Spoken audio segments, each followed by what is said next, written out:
नमस्कार. माझे नाव निकिता सुरेश सरतापे. मी रयत शिक्षण संस्थेचे Azad college of education Satara या कॉलेजमधील B.Ed भाग 2 मधील विद्यार्थिनी आहे. माझ्या प्रात्यक्षिकाचे नाव आहे श्वसन संस्था. विषय विज्ञान. मार्गदर्शक प्राध्यापक आहेत डॉक्टर A.B. पाटील सर. तर आज आपण जो घटक पाहणार आहोत त्याचे नाव आहे श्वसन संस्था. सर्वप्रथम श्वसन संस्था म्हणजे काय हे आपण पाहूयात. श्वसन संस्था म्हणजे शरीरातील अशी प्रणाली जी प्राणवायू ऑक्सिजन घेते आणि कार्बन डायऑक्साईड बाहेर टाकते. ही प्रक्रिया श्वसन म्हणून ओळखली जाते. थोडक्यात आपण श्वास घेतो. आपण ज्यावेळेस श्वास घेत असतो त्यावेळेस आपण ऑक्सिजन आपल्या शरीरामध्ये घेत असतो आणि आपण श्वास सोडत असतो त्यावेळेस आपण आपल्या शरीरामधला कार्बन डायऑक्साईड बाहेर टाकत असतो आणि ह्या सर्व प्रक्रियेलाच आपण श्वसन म्हणून ओळखतो.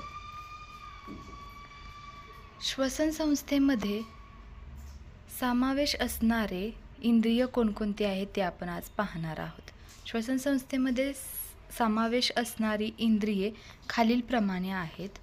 सर्वात प्रथम नाकपुड्या हे काय काम करतं तर हवा शरीरात प्रवेश करण्याचा मार्ग असतो, त्याला आपण नाकपुड्या असे म्हणतो आणि आपण नाकपुड्यांच्या द्वारे शरीरामध्ये हवा घेतो म्हणजे श्वास घेतो.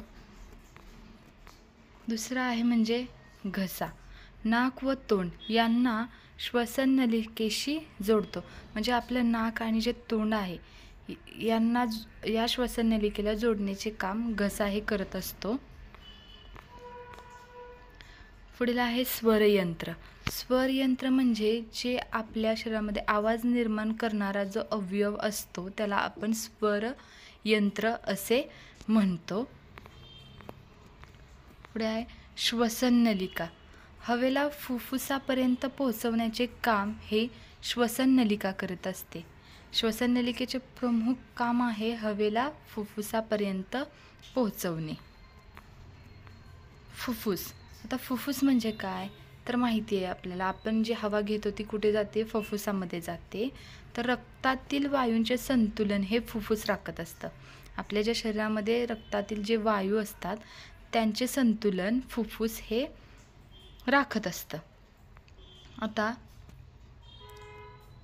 आपण बघणार आहोत श्वसन प्रक्रिया ही 2 प्रकारे होते. एक म्हणजे श्वासोच्छ्वास, दुसरी म्हणजे पेशी श्वसन. पहिली प्रकार आहे कोणता? श्वासोच्छ्वास म्हणजे हवा आत घेणे आणि बाहेर सोडणे, म्हणजेच आपण श्वास आत घेतो आणि श्वास बाहेर सोडतो. या सगळ्या प्रक्रियेला आपण काय म्हणतो? श्वासोच्छ्वास. दुसरा आहे पेशी श्वसन म्हणजे पेशींमध्ये ऑक्सिजन वापरून अन्नातील ऊर्जा मिळवण्याची प्रक्रिया. पेशींना जे ऑक्सिजन वापरून जे अन्नातील ऊर्जा मिळण्याची जी प्रक्रिया असते ती पेशी श्वसनाद्वारे केली जाते. आता इथून पुढे आपण बघणार आहोत श्वसनाचे प्रकार पण काय 2 आहेत. एक बाह्य श्वसन आणि दुसरी आहे अंतर्श्वसन. बाह्य श्वसन म्हणजे फुफ्फुसात हवा घेणे व सोडणे याला आपण बाह्य श्वसन असे म्हणतो आणि अंतर्श्वसन म्हणजेच पेशींमध्ये गॅसचे आदान प्रदान करणे, म्हणजे पेशींमध्ये ऑक्सिजन घेणे किंवा कार्बन डायऑक्साईड सोडणे ही जी प्रक्रिया चालते त्याला आपण काय म्हणतो? एका गॅसचे आदान प्रदान करणे, म्हणजेच ती आंतरश्वसन प्रक्रिया आहे. आता आपण बघणार आहोत श्वसन संस्थेचे कार्य. प्रामुख्याने श्वसन संस्थेचे कार्य काय आहे की तर शरीराला ऑक्सिजन पुरवणे हे श्वसन संस्थेचे मुख्य कार्य आहे. त्याचबरोबर तो काय करत असतो?